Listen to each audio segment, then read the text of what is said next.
Hello दोस्तों, BPSC teacher नैन में एक बार फिर से आपका स्वागत है। तो चलते हैं दोस्तों इतिहास की दुनिया वैदिक काल में।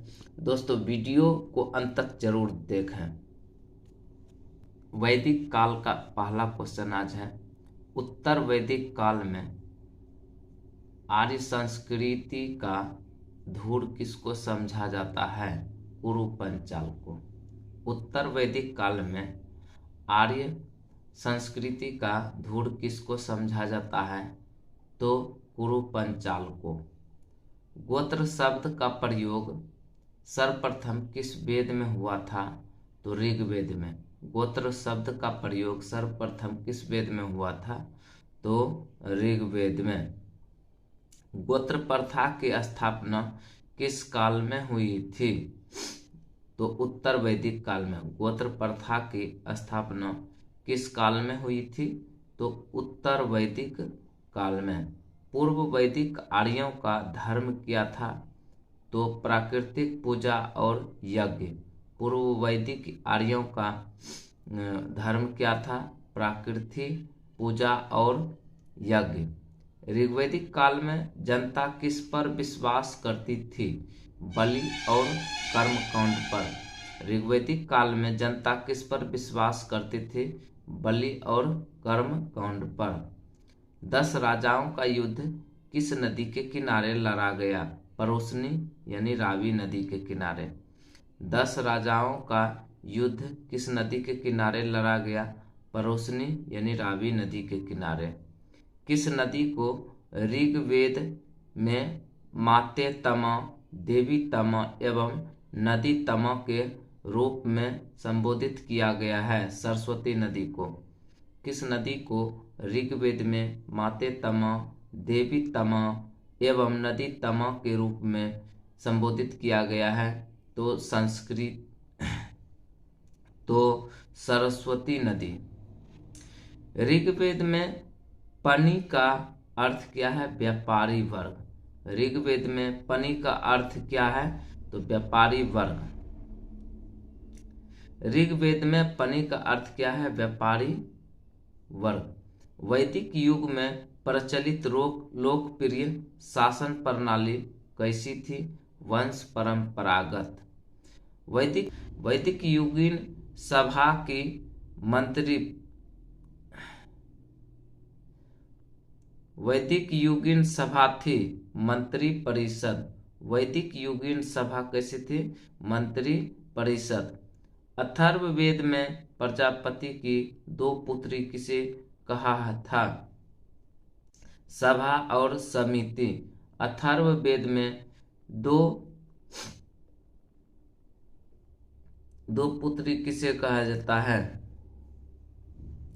अथर्ववेद में प्रजापति की 2 पुत्री किसे कहा गया है?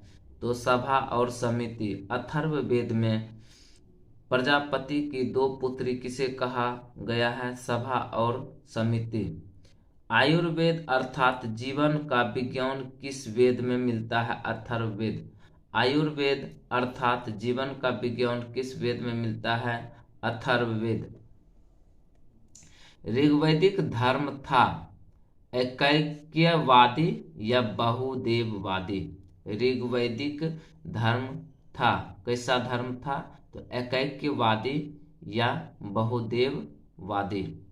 सर्वाधिक ऋग्वैदिक सूक्त किसे समर्पित है? इंद्र को। सर्वाधिक ऋग्वैदिक सूत्र किसे समर्पित है? इंद्र को।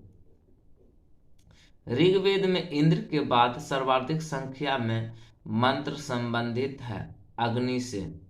ऋग्वेद में इंद्र के बाद सर्वाधिक संख्या में मंत्र संबंधित है अग्नि से।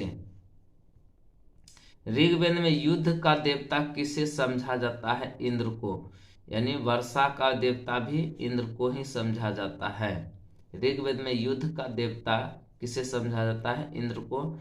इंद्र को ही वर्षा का देवता भी समझा जाता है।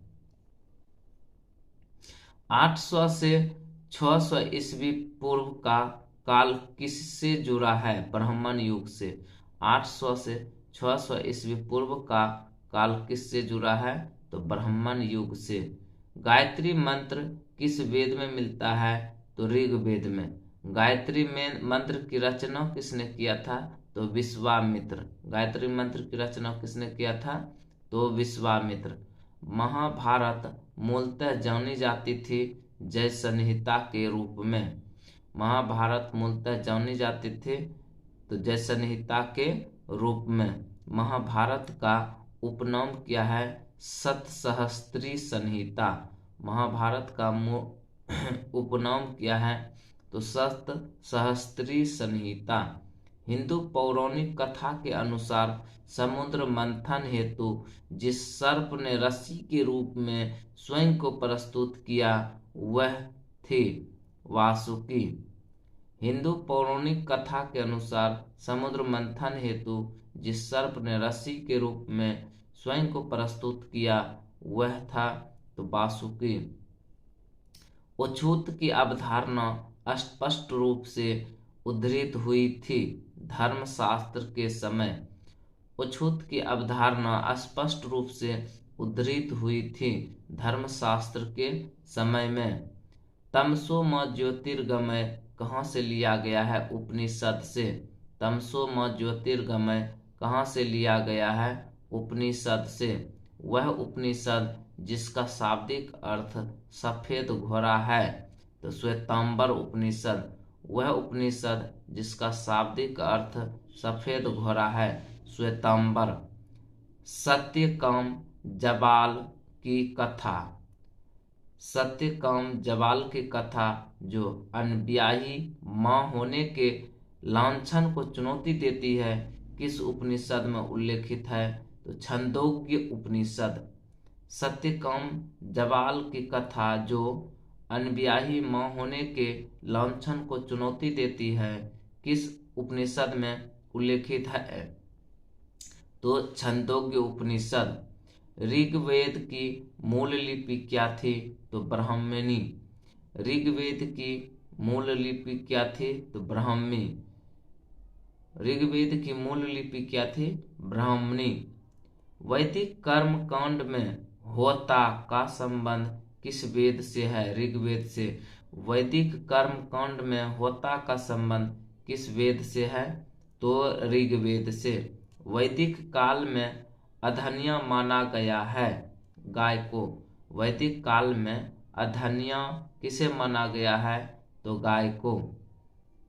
वैदिक काल में राजस्व कर जमा करने वाला अधिकारी को क्या कहते थे? भागु भागदुह। वैदिक काल में राजस्व कर जमा करने वाला अधिकारी को क्या कहते थे? भागदुह। वैदिक काल में राजस्व कर जमा करने वाला अधिकारी को क्या कहते थे? भागदुह। जीविकोपार्जन हेतु वेद वेदांग पढ़ने वाला अध्यापक क्या कहलाता था? तो उपाध्याय। जीविकोपार्जन हेतु वेद वेदांग पढ़ने वाला अध्यापक क्या कहलाता था? तो उपाध्याय। एक बार फिर से देखते हैं। वैदिक काल। उत्तर वैदिक काल में से वैदिक काल। उत्तर वैदिक काल में आर्य संस्कृति का धूड़ किसको समझा जाता है? कुरु पंचाल को। गोत्र शब्द का प्रयोग सर्वप्रथम किस वेद में हुआ था? ऋग्वेद में। गोत्र प्रथा की स्थापना किस काल में हुई थी? उत्तर वैदिक काल में। पूर्व वैदिक आर्यों का धर्म क्या था? तो प्रकृति पूजा और यज्ञ। पूर्व वैदिक आर्यों का धर्म क्या था? प्रकृति पूजा और यज्ञ। ऋग्वेद काल में जनता किस पर विश्वास करती थी? बलि और कर्म कांड पर। ऋग्वेद काल में जनता किस पर विश्वास करती थी? बलि और कर्म कांड पर। 10 राजाओं का युद्ध किस नदी के किनारे लड़ा गया? परुष्णी यानी रावी नदी के किनारे। किस नदी को ऋग्वेद में माते तम, देवी तमा एवं नदी तमा के रूप में संबोधित किया? सरस्वती। ऋग्वेद में पनी का अर्थ क्या था? तो व्यापारी वर्ग। ऋग्वेद में पनी का अर्थ क्या था? तो व्यापारी वर्ग। वैदिक युग में प्रचलित लोकप्रिय प्रशासन प्रणाली कैसी थी? परंपरागत। वैदिक युग में प्रचलित लोकप्रिय शासन प्रणाली कैसी थी? वंश परंपरागत। वैदिक युगीन सभा थी तो मंत्री परिषद। वैदिक युगीन सभा कैसी थी? मंत्री परिषद। अथर्ववेद में प्रजापति की 2 पुत्री किसे कहा जाता था? सभा और समिति को। अथर्ववेद में प्रजापति की 2 पुत्री किसे कहा जाता था? सभा और समिति को।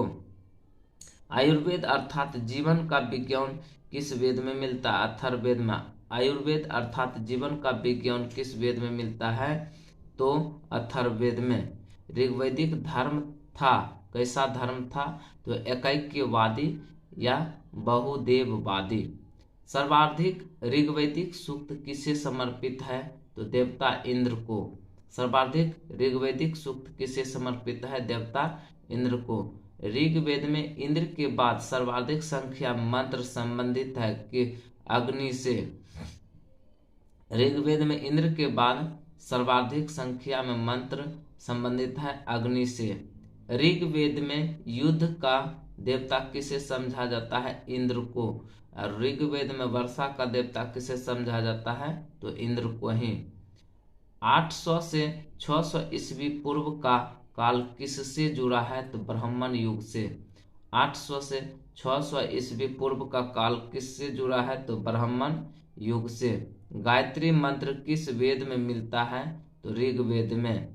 गायत्री मंत्र किस वेद में मिलता है? तो ऋग्वेद में। ऋग्वेद की रचना किसने किया था? विश्वामित्र।